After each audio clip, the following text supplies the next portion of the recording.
I've been researching how to heal my girlfriend's CFS ME, and I come across something that was very peculiar that I thought links perfectly to people who have got UC. And that thing is your deodorants, your aftershaves, your cleaning products, your shower gels. All these chemicals could be producing more inflammation inside your body than we first originally thought.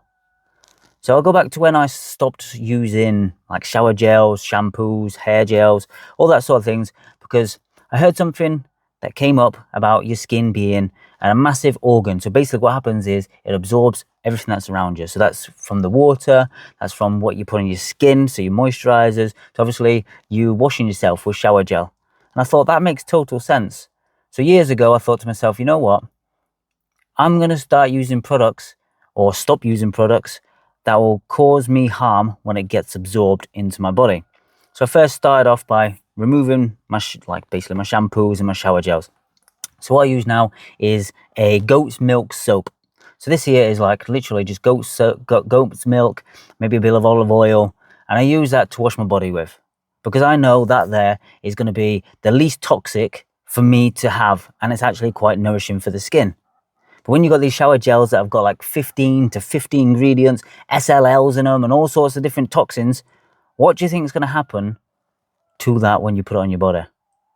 It just makes common sense that you are using this product, you're washing it all over your body, your skin's already nice and warm, it's already, you know, pores are opening up, you're like in the shower, singing away to yourself. And then all this stuff is going seeping into your body. This is the same for obviously your shower, like shampoo. Next thing you do when you get out of the shower, what do? You go to the bedroom, you dry yourself off, then you put deodorant on, spraying under your armpits. What do you do then? You breathe in all this vapor, all these things that's in the air, then it's on your skin again. And after that, what do you do then? Oh, let's put a bit of moisturizer on your skin. You know what? Let's clog up these pores even more. Start putting moisturizer all over your face, on your body, because you know you don't want to age and you don't want to get wrinkles. What's happening again? All this stuff is seeping into your skin. So by now you've been in the shower, you've shampooed your hair, which has gone into your skin. You've shower gelled your body, that's gone into your skin. You then decided to obviously put deodorant on, that's gone into your skin. You put moisturizer on, that's gone into your skin. Then what do? You get dressed, and say if you're going out, what do? Spray aftershave on you. Might not necessarily go contact on your skin all over, but when you spray, you put a bit on your neck. Then all the vapors, breathing it in again. So what are all these harsh chemicals? These are called VOCs, which is volatile organic compounds.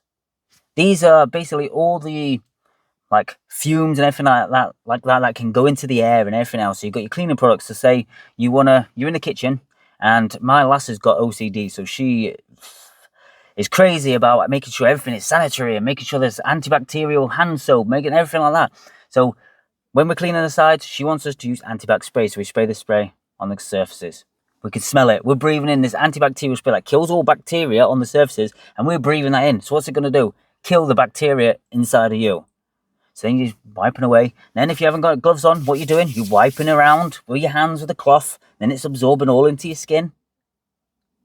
Then obviously you've got the antibacterial hand wash. What's happening with that? Smells. You've got all this different smells of vapors. Then what you're doing? You're rubbing it into your hands. Oh, look at that antibacterial stuff seeping into your skin, doing even more damage. Now, I'm so thankful that people will call me a bit of a scruff. And I'm not bothered about that, because I'd much rather be healthy and not put all this shit on my skin. So I never use antibacterial hand wash unless I have finished cleaning the chickens out. So I clean them out, and I've obviously got chicken poop and stuff in my hands. I'll use it then, because I don't want to then put chicken poop in my car, or when I get home. Obviously I've got a 6-month-old baby. I don't want her basically having chicken shit all over her. The other time I'd use it is when I've finished having a shit.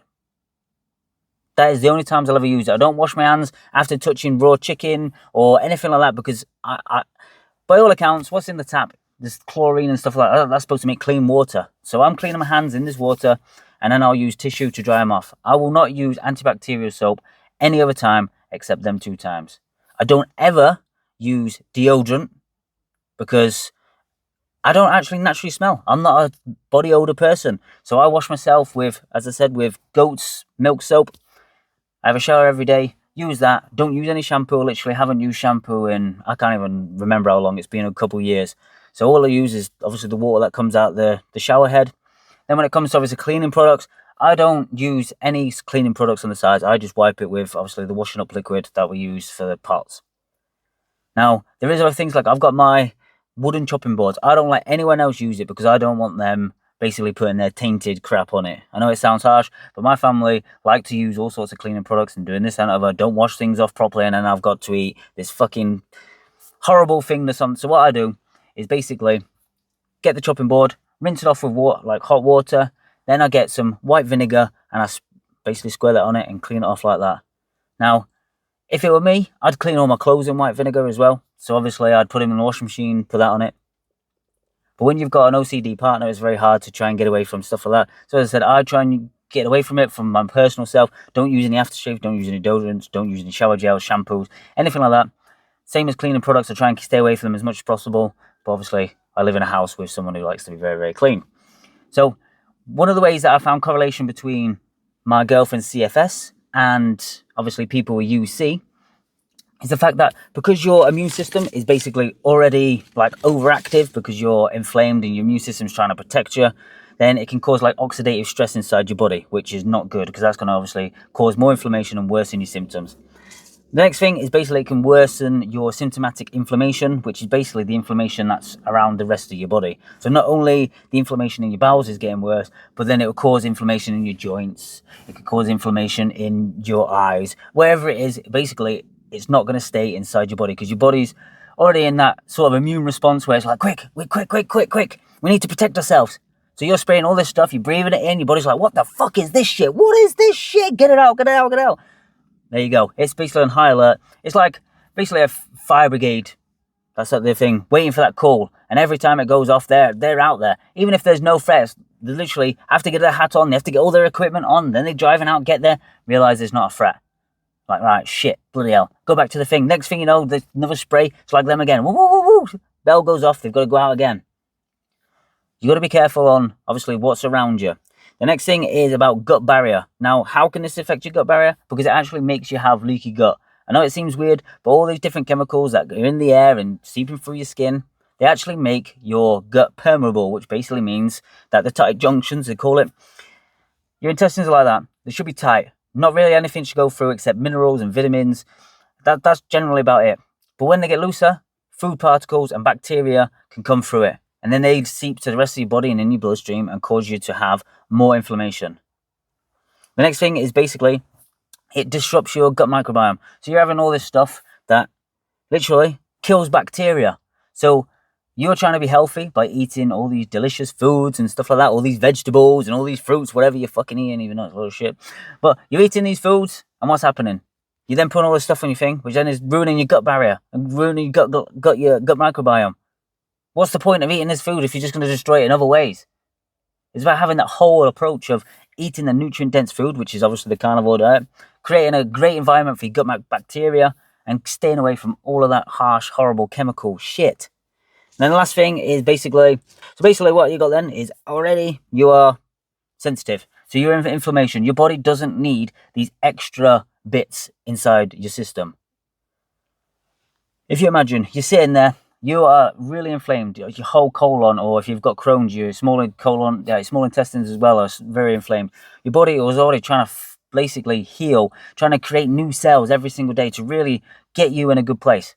And all you're doing is bombarding here, there, everywhere you seem to go. And what's happening?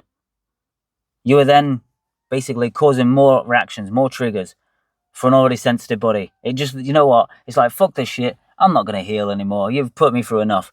This is what CFS and ME is. It's like your body's now had so many different things go off that it's now just giving up, and it's like, fuck this shit.